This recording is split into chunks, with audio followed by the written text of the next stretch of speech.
you talked about in the book that some people's brains actually do work like out of sight, out of mind. The way that their associations work is that when they're at work, they're just at work. They're thinking about work. They don't necessarily think about their family. And other people can think about all the things at once. And so is that genetic? Is that nurtured? Can we work on this? Well, I think that everybody's pretty much this way. Okay. So none of us are really very good at multitasking. Some people think they're good at multitasking, but nobody's good at multitasking. And some people are better than others, but nobody's very good at it.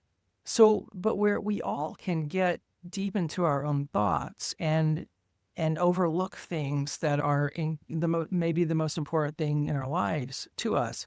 And the most, I think, glaring or ghastly example, which is one that I do write about in the book, are these cases that happen every summer where somebody leaves their child in the car, forgets the child is in the car, and goes into work and works all day, and then the child dies from heat stroke. And in most of these cases, what happened is that the person who had the child that day was supposed to drop them off at daycare, and this was not their normal routine. So they were asked to do something that was abnormal, and the child fell asleep in the back seat, didn't make any noise. They just went into their normal routine. Their automatic processes took over. They drove to work the way they always do, got out and went into work and just never thought about their child.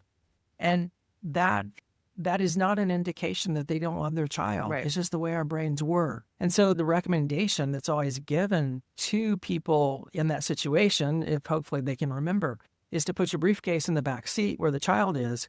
Because if you take your briefcase in every single day, when you get to work, your unconscious mind is guaranteed to remind you of your briefcase. And so if it's next to your child, you'll see your child.